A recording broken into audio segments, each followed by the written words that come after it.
नमस्कार दोस्तों, आपका स्वागत है। जेम्स वैन प्राग नाम के एक बहुत बड़े साइकिक हैं। उनके यहाँ पे एक महिला आई थी और वो महिला बहुत ही ज़्यादा दुखी दिख रही थी। जेम्स वैन प्राग ये कहते हैं कि उस महिला ने उनको कुछ इस तरीके से बात कही। उसने ये कहा कि कुछ महीने पहले वो अपने 4 साल के बच्चे को लेकर कहीं ना कहीं अपने कार से जा रही थी और उस कार का दोस्तों बहुत ही ज़्यादा बड़ा एक्सीडेंट हुआ। उस एक्सीडेंट में दोनों की बहुत ही ज़्यादा लगा था, लेकिन उसका जो बच्चा था उसकी जान उस एक्सीडेंट में नहीं बच पाई। वो इस दुनिया से चला गया था और ये जो महिला थी वो भी बहुत दिन उसको अस्पताल रहना पड़ा और बाद में उसको किसी तरीके से वो धीरे धीरे ठीक होने लगी। वो ये कहती है कि मैंने उस दिन अपने बच्चे को मैं खामखा लेकर जा रही थी, काश मैं उस दिन घर पे ही रहती। मुझे कुछ हो जाता तो मुझे कुछ भी नहीं लगता, लेकिन मेरे बच्चे को कहीं ना कहीं मैंने ही मारा है, मेरे वजह से उसकी जान चली गई है।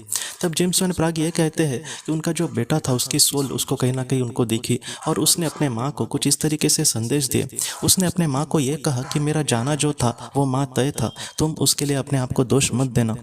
उस समय अगर आप मुझे कार से नहीं लेकर जाते तो किसी और तरीके से मेरी जान जानी तय थी, इसलिए तुम अपने आप को दोष मत देना।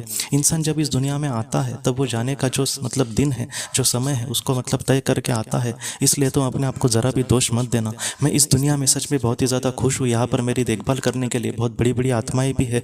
बस आप मेरे लिए चिंता करते हैं, इसलिए मुझे ज़्यादा आपकी फिक्र होती है। आप प्लीज़ मेरे लिए चिंता मत करना। मैं इस दुनिया में सच में बहुत ही सुखी हूँ, बहुत ही समाधानी हूँ।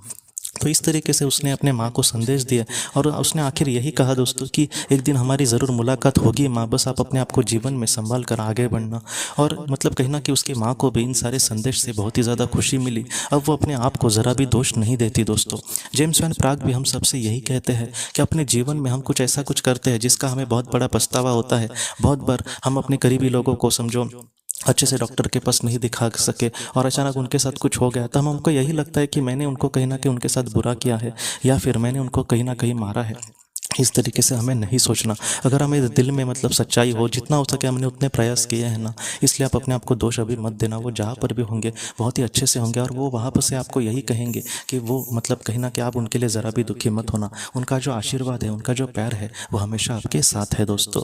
तो दोस्तों हम अपने अगले वीडियो में मिलते हैं। आप अपने परिवार का ख्याल रखना। आपका बहुत बहुत धन्यवाद। अगर आपने किसी अपने को खोया है और अगर आप किसी जेन्युइन भरोसेमंद थेरेपिस्ट की तलाश कर रहे जो आपके अपनों के संदेश आपको दे सके, तो आप इस नंबर पर व्हाट्सएप मैसेज कर सकते हैं। हम जितना हो सके आपको किसी अच्छे थेरेपिस्ट के बारे में बताने की कोशिश करेंगे जो आपको बहुत ही अच्छे से संदेश दे और आप अपने जीवन में आगे बढ़ पाए। आपका बहुत